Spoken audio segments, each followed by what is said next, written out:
Hey, welcome back to River Talk 2.0. Why ask why? Sometimes I just wonder how some people make their way back to River Talk so quickly.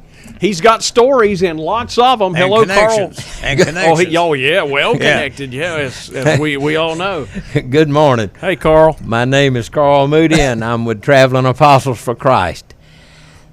My previous trip here was to lay the groundwork as to who I am. Right. Was, and who I am now. And today I'll get into the ministry more and to the people. Okay. If these guys will let me. Yeah. Well, we'll let what you. stands out from your last visit was hitting a utility pole on a motorcycle at 90 miles an hour and surviving it. And getting stabbed 20 times, shot, car wrecks. But I'm glad you're not motorcycle one of wrecks. those types that wants to show me all his scars. Man, that take a happens to me at the complete grocery segment. store. Said, yeah, I heard you got hit in the head. Yeah, there's my scar. You should see where, and they start showing me their scars. So, Carl, keep your shirt on. Let's talk about this traveling apostles for Christ, because that's a great story. I went to Vietnam. I was headed to Central America to try to import some stuff to bring into the U.S. to make some money during the downturn in the economy What year? in 2010. Okay. This All right, is, that downturn, because I've lived through so many. September. September. Hey, I lived through Jimmy Carter. Somebody said Jimmy Carter? Anyway, I got into this a little last segment. I met a young lady my very, very first day, full day in Vietnam, in September of 2010, and this is her. Well, let me see that. Her name is Kim Boothong. Mm-hmm. That's her husband Alpha, and their little boy An. Traveling Apostles paid Kim's way through the only evangelical seminary in the entire country of Vietnam with 92 million people, and it's in Saigon. She and her husband Alpha were married right after they graduated, and they graduated 1 and 2 in a class of 300. Wow. She has been absolutely instrumental in this ministry from my very first day, even though I didn't know it then. My mentors, who were Christian Missionary Alliance missionaries, retired, that live in Orlando now, Rick and Beth Drummond, sent me to Cambodia from Saigon to rescue 2 young women they had there on a mission that had no possibility of making it. So that was my first trip in. When Kim found out I did this, she asked me to go with her, asked for me to go back and to take her with me, and I agreed. Okay. But I made a 9-hour bus trip from Saigon to Dalat.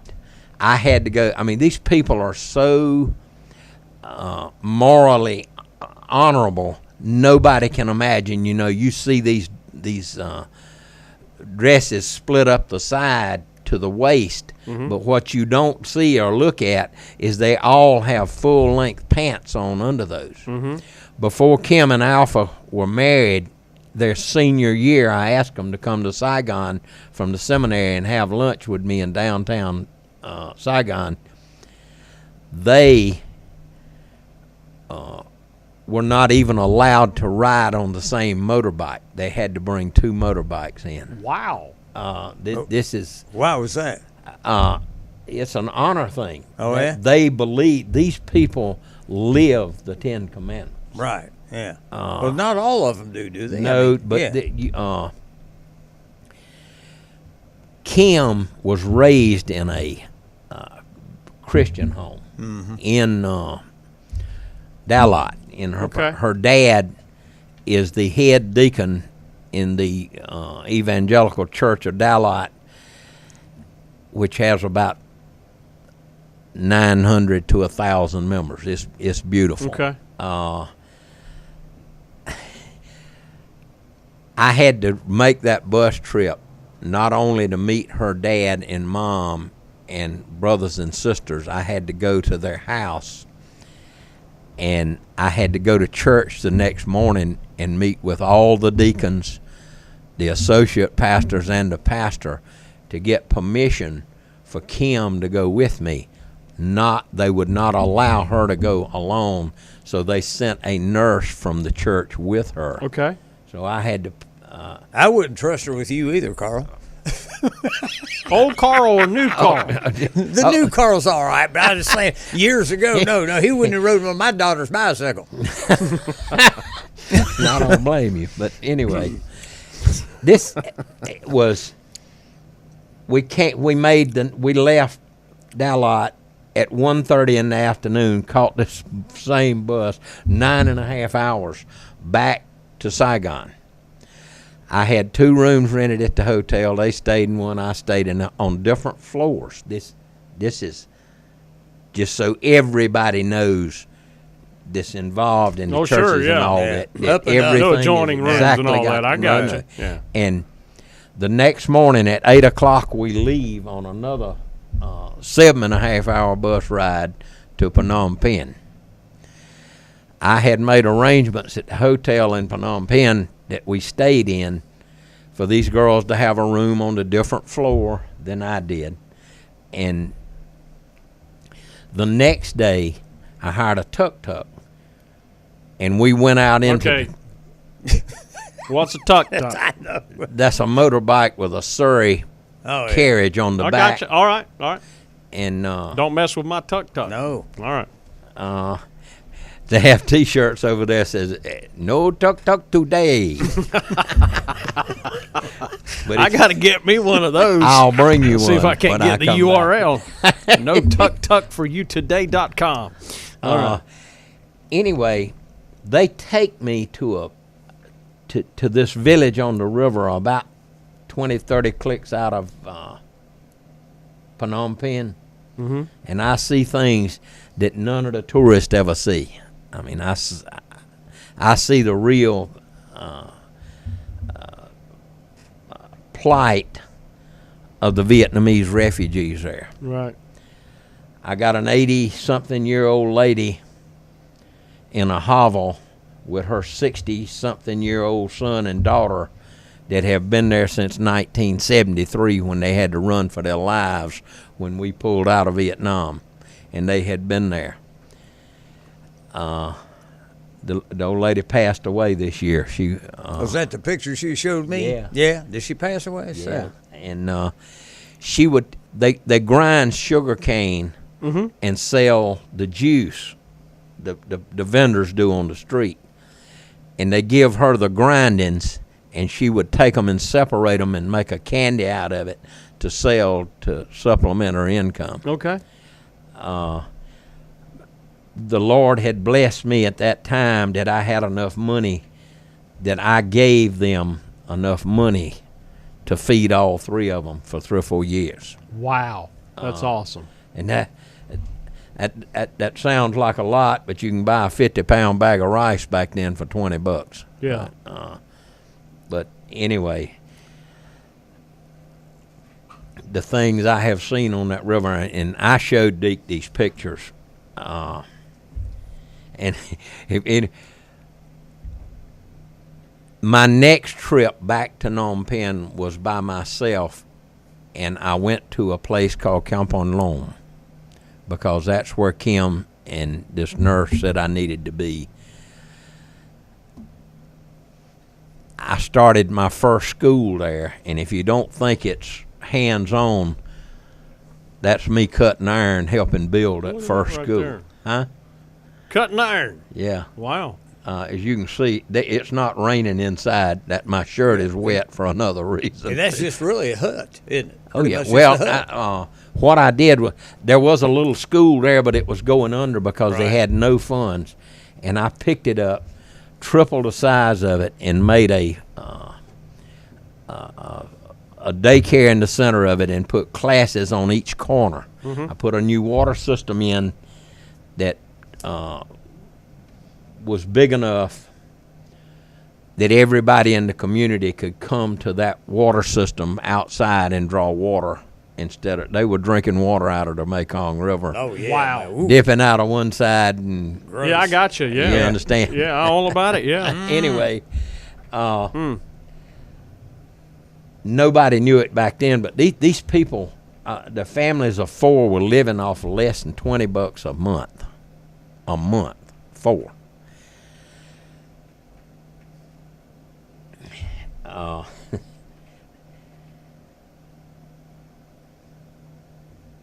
They would go and fish. Mama, daddy, anybody over 3 or 4 years. They were leaving these children home from 12 months to 18 months old alone on that houseboat while they fished for 10 or 12 hours. Wow. And they were losing about 1 child a month to the river. And if you've never seen the Mekong River, and especially in the rainy season, it's flowing and running like the Mississippi runs into the Gulf down there, about 4, 5, 8 mile knots. I mean, it's really, Wow. and those kids fall in and they never see them again. I mean, they're just gone.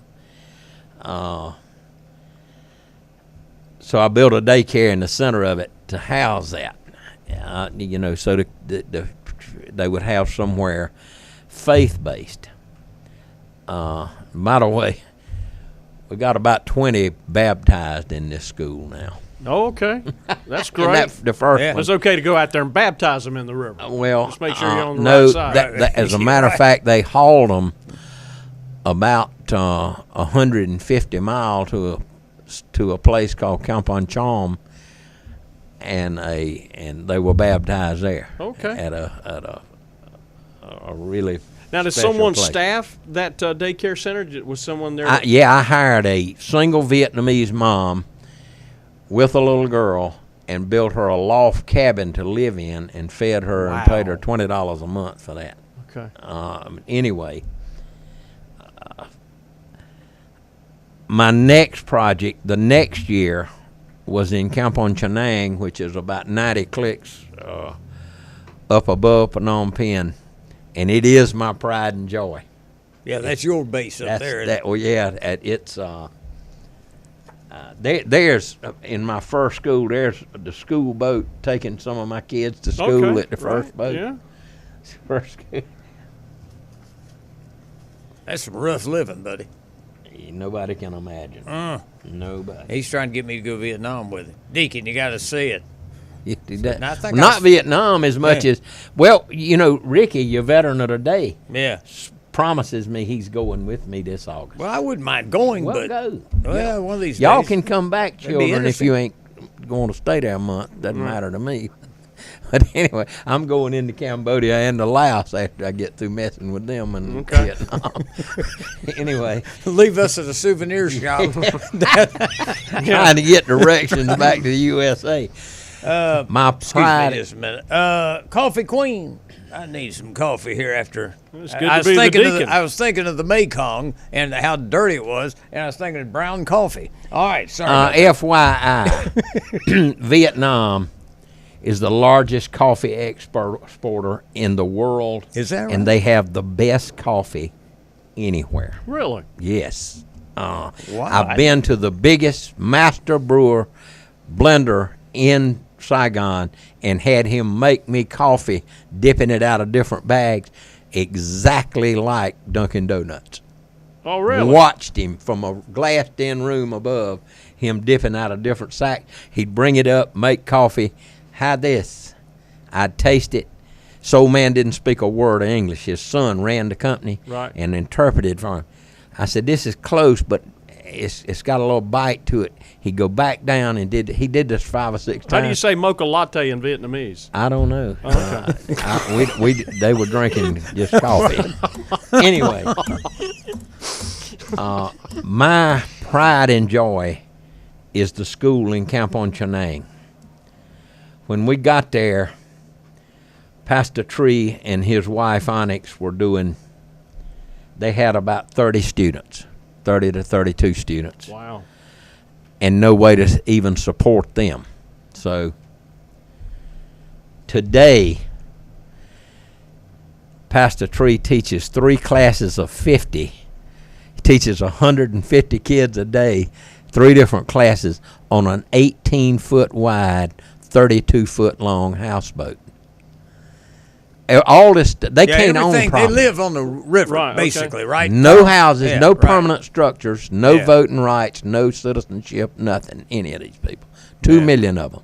95% of the girls up until 3 or 4 years ago, born into these families, was sold into the sexual slave my trade by the goodness, time it's they were terrible. 11 or 12. One reason that Beth and Rick wanted me there was to see could I head this off. The only way we can head it off is to teach these kids. I got kids now in textile mills and restaurants in Phnom Penh. We've taught life trades to life, and the girls don't mind tying steel, laying brick, Yeah. whatever. Yeah. They'll do anything. But we've got sewing machines in these schools to teach them how, because the Indians, the Chinese, and the Koreans, South Koreans, have come in and built huge textile mills along the Mekong River, all the way from Phnom Penh to Battambang up at the top. Carl, we're going to get you back on another broadcast. But before we let you go today, how can people support Traveling Apostles for Christ? I mean, for someone, thank you. There you go. Asking you shall receive. That's There you right. go. All right. Thanks a lot, Carl. Appreciate that. Yeah. TravelingApostles.com will give you all the info that you need there. And next time when we get you together, we'll talk about the significance of Matthew 25:40. All right. Well, that's because he wants to know what it means. I love Matthew. He was a tax collector. Mm-hmm. Yeah. And I got an extension to July, and I'm going to file for an extension to October. Thank you, Carl. Appreciate what you're doing. It's incredible work. We'll get you on another broadcast. Yeah, we're gonna bring Go ahead you and back. answer that email. Donations are coming in. Yeah. No, Make the it phone ain't. This ring. is, It's all I'm right, trying Carl. to Carl, I don't need to know. It's all right. Keep it to yourself there, Carl. We'll be back with more River Talk in just a moment.